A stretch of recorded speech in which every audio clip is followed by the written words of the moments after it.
우리 창세기 21장 22절에서 34절까지 말씀입니다.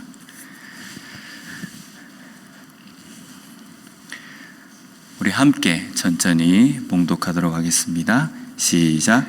그때에 아비멜렉과 그 군대 장관 비골이 아브라함에게 말하여 이르되 내가 무슨 일을 하든지 하나님이 너와 함께 계시도다. 나와 내 아들과 내 손자에게 거짓되이 행하지 아니하기를 이제 여기서 하나님을 가리켜 내게 맹세하라. 내가 내게 후대한 대로 너도 나와 내가 머무는 이 땅에 행할 것이니라. 이르되 내가 맹세하리라 하고 아비멜렉의 종들이 아브라함의 우물을 빼앗은 일에 관하여 아브라함이 아비멜렉을 책망하매 아비멜렉이 이르되 누가 그리하였는지 내가 알지 못하노라. 너도 내게 알리지 아니하였고 나도 듣지 못하였더니 오늘에야 들었노라. 아브라함이 양과 소를 가져다가 아비멜렉에게 주고 두 사람이 서로 언약을 세우니라. 아브라함이 7 암양 새끼를 따로 놓으니 아비멜렉이 아브라함에게 이르되 이 7 암양 새끼를 따로 놓음은 어찌미냐. 아브라함이 이르되 너는 내 손에서 이 암양 새끼 7을 받아 내가 이 우물 판 증거를 삼으라 하고 두 사람이 거기서 서로 맹세하였으므로 그곳을 브엘세바라 이름하였더라. 그들이 브엘세바에서 언약을 세우매 아비멜렉과 그 군대 장관 비골은 떠나 블레셋 사람의 땅으로 돌아갔고 아브라함은 브엘세바에서 영원하신 하나님 여호와의 이름을 불렀으며 그가 블레셋 사람의 땅에서 여러 날을 지냈더라. 아멘. 우리 아브라함이 그랄 땅 지경에 여러 해를 지나는 중에 아브라함의 위세는 아주 대단했습니다. 경제적으로, 군사적으로 한 나라와 맞먹는 정도의 수준이었습니다. 오늘 본문 22절 말씀을 보면요, 그때에 아비멜렉과 그 군대 장관 비골이 아브라함에게 말하여 이르되 내가 무슨 일을 하든지 하나님이 너와 함께 하시도다. 아비멜렉은 그랄의 왕이었습니다. 한 나라의 왕입니다. 그랄 왕 아비멜렉은 자신의 군대 장관 비골과 함께 아브라함을 찾아옵니다. 그리고 아브라함에게 뭐라고 이야기하냐면요, 너가 무슨 일을 하든지 하나님이 너와 함께 계시도다 라는 이 말을 합니다. 한 나라의 왕, 그것도 하나님을 알지 못하는 사람의 눈에 비록 한 가문인 아브라함의 어떤 가문, 아브라함이 제일 아버지로 조상으로 가족들, 친척들이 모여있는 한 부락을 보면서 하나님이 너와 함께 하시기 때문에 너의 이 힘과 너의 그 경제력이 있다라고 이렇게 고백을 하는 겁니다. 오늘날 우리의 신앙의 모습이 이렇게 되어야 하지 않을까라는 생각이 듭니다. 세상이 두려워하는 믿음이라고 우리가 자주 표현을 하는데요, 이 두려워하다는 것이 뭐 공포나 위협의 대상은 아닙니다. 그냥 함부로 할 수 없는 영적 파워를 가진 믿음이라는 것입니다. 세상과 구별 없이 그냥 사는 모습으로 인해서 세상 속에서 어떤 영향력도 나타내지 못하는 그냥 무능력한 믿음이 아니라 세상이 함부로 할 수 없는 믿음. 그래서 세상 사람들이 우리를 볼 때, 우리 개인의 삶을 볼 때예요, 저 사람은 하나님이 함께 하시기 때문에 뭔가 다르다. 우리가 이런 소리를 좀 들어야 되지 않겠습니까? 그래야지 나도 예수를 한번 믿어봐야 되겠다라는 생각이 들지, 자기들하고 똑같은데 어떻게 보면 자기들보다 더 못한 삶을 산다고 한다면 내가 예수를 믿어야 되겠다라는 그런 생각이 들겠습니까? 뭐 더 못하다이라는 것이 나보다 가난한데, 나보다 뭔가 삶이 그렇게 넉넉하지 못한데, 이런 차원이 아닙니다. 세상 사람들과 똑같이 행동하고 똑같이 생각하고 똑같이 자기밖에 모르고 똑같이 이기적이고 그런 삶을 사는 그리스도인들을 보며 세상 사람들이 어떻게 생각할까라는 겁니다. 세상 사람들은, 주변에 있는 사람들은 나를 어떻게 볼까? 내가 믿는 믿음을 어떻게 평가할까? 우리가 이걸 좀 생각해 보는 그런 삶이 되었으면 좋겠습니다.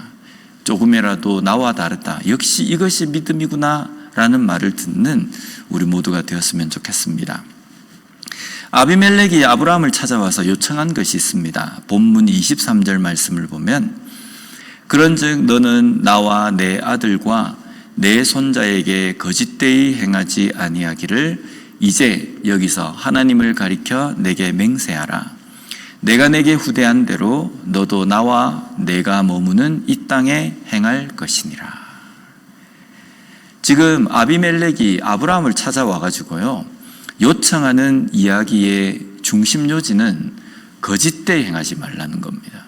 왜 갑자기 아비멜렉이 아브라함을 찾아와서 거짓되이 행하지 말라라고 했을까요?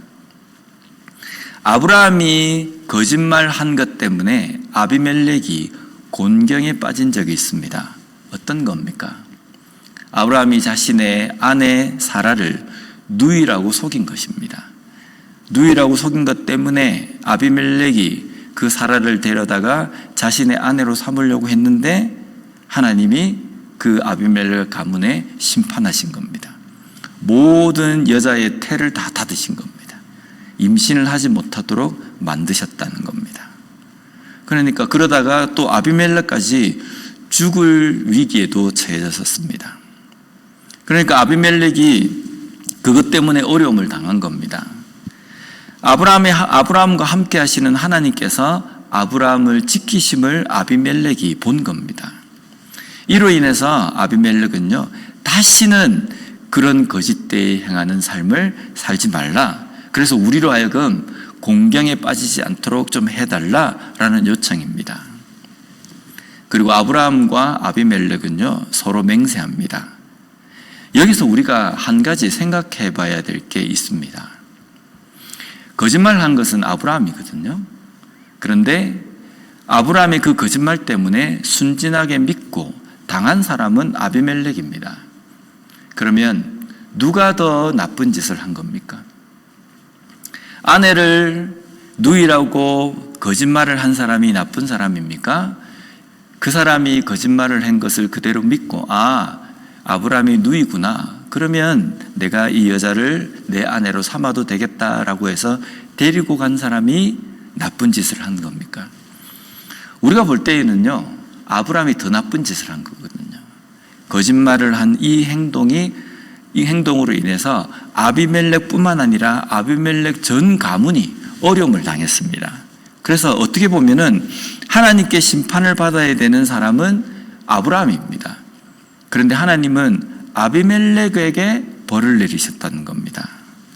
그런데 우리가 이 부분을 자세히 우리가 들여다봐야 됩니다. 먼저는 하나님은요, 아브라함의 언약과 약속, 그리고 백성을 보호하심을 나타내신 겁니다.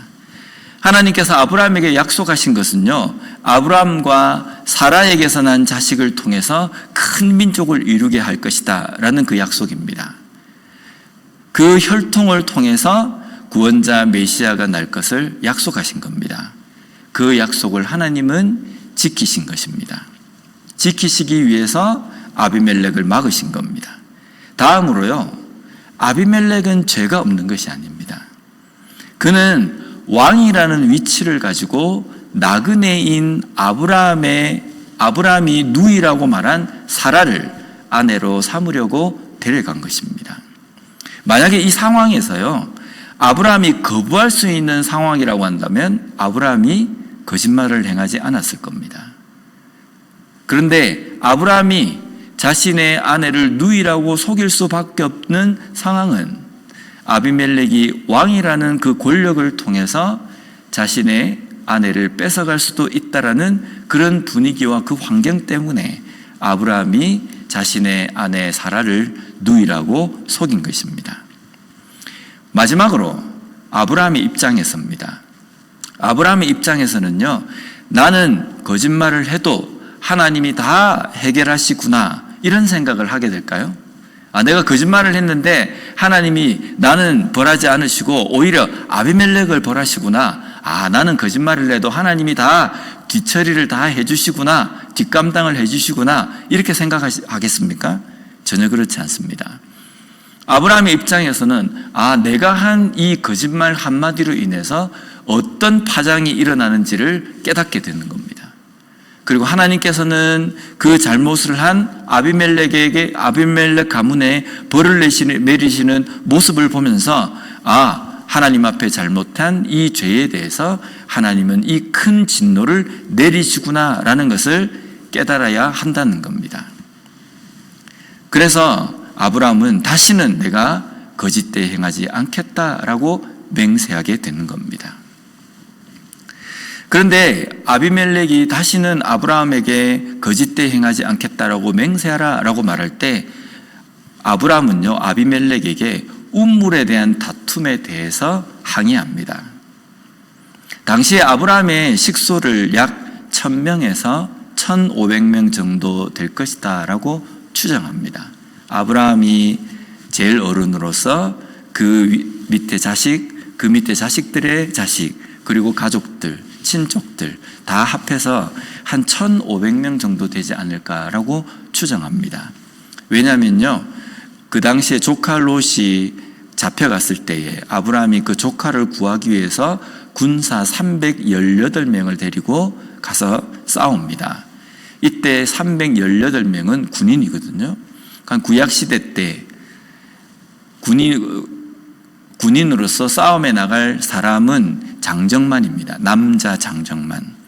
그러면 남자 장정만 318명이다 라고 이야기하면 그 외에 어린아이, 노인, 여자를 포함하면 한 3배 정도 되지 않을까라고 이렇게 추정하거든요. 그래서 아브라함의 식솔들, 가족들 전체가 한 1000명에서 1500명 정도 된다라고 생각합니다. 이 많은 식구들이 살아가는 데에 가장 중요한 것은요, 물입니다. 물이 있어야 살 수 있습니다. 그래서 운물을 파서 그 운물에서 물을 얻었다라는 것은 아주 큰 겁니다. 그런데 그 운물을 빼앗겼다라는 것은요, 단순하게 그냥 우리가 먹을 하나의 운물 하나가 우리가 빼앗겼다, 운물 하나를 빼앗겼다라는 차원이 아니라 생명의 어떤 젖줄을 빼앗겼다라는 의미입니다. 살 수 없을 정도가 될 수 있다는 겁니다. 그런데 아비멜렉의 종들이요, 아브라함의 종들이 판 운물을 빼앗은 겁니다. 이것은 어떤 의미겠습니까? 한번 싸워보자는 겁니다. 한 가문에 1500명이나 되는 사람들이 의지하고 마셔야 될 생명과 같은 운물을 아비멜렉의 종들이 빼앗은 겁니다. 그러면 이것은요, 전쟁이 일어날 수 있는 상황이라는 겁니다.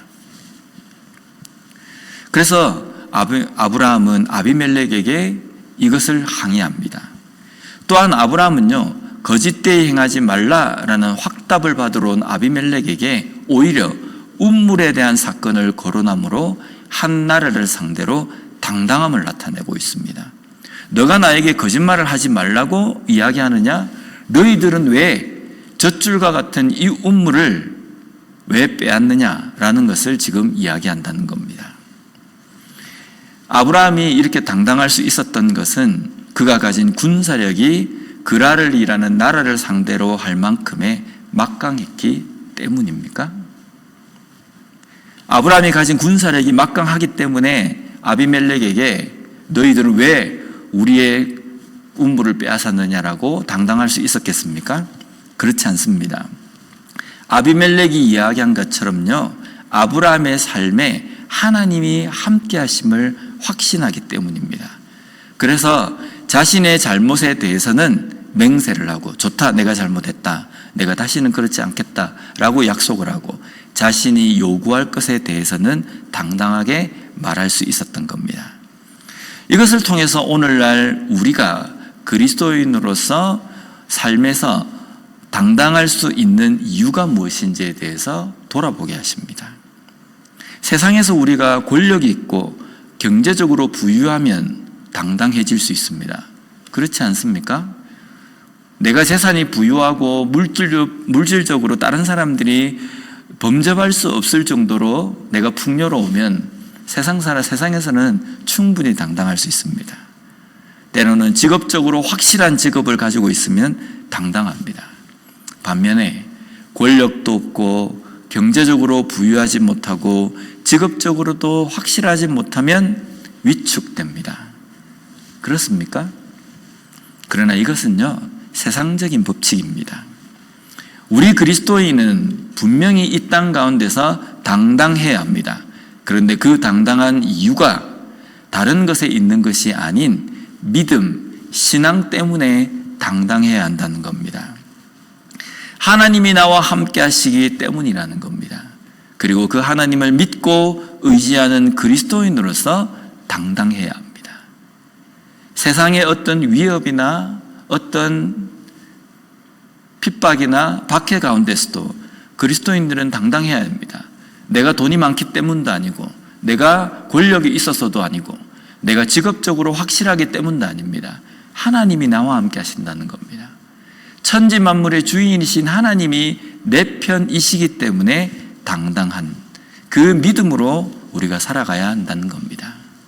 그런 삶을 살고 계십니까? 우물에 대해서 아브라함은요, 아비멜렉에게 암양 새끼 7을 치르고 우물의 소유권을 확실하게 받아냅니다. 그리고 그곳을 브엘세바, 맹세의 우물이라고 이름합니다. 그리고 33절 말씀해 보면요, 아브라함은 브엘세바에 에셀나무를 심고 거기서 영원하신 하나님 여호와의 이름을 불렀으며, 아브라함은 그곳에 에셀나무를 심고 영원하신 하나님 여호와의 이름을 불렀다라고 말씀합니다. 그곳에 나무를 심고 그곳에다가 기념비를 세웁니다. 나 아브라함이 한 나라 그라를 상대로 해서 맹세를 받아냈다라는 그것을 거기다가 새길 수도 있었을 겁니다. 그런데 거기에다가 기념비를 세우지 않고 나무를 심고 거기서 하나님의 이름을 불렀다. 어떤 의미입니까? 하나님 앞에 예배를 드렸다. 하나님 앞에 감사의 제사를 드렸다라는 의미입니다. 아브라함이 이렇게 한 행동은 내가 지금 누리고 내가 지금 당당할 수 있고 내가 지금 이 땅에서 다른 사람들에게 전혀 꿀리지 않는 그런 삶을 살 수 있는 것은 내가 가진 군사력이나 내가 가진 재력이나 내가 가진 권력이 아니라 하나님 때문이라는 겁니다. 세상 사람들은 나와 함께 하시는 하나님 때문에 나를 두려워하고 있다. 그러나 나를 두려워하는 것은 나 때문이 아니라 나와 함께 하시는 하나님 때문이다라는 그 고백을 지금 아브라함이 하고 있는 것입니다. 오늘 우리의 삶에서도 분명히 우리는 이것을 잊지 말아야 합니다.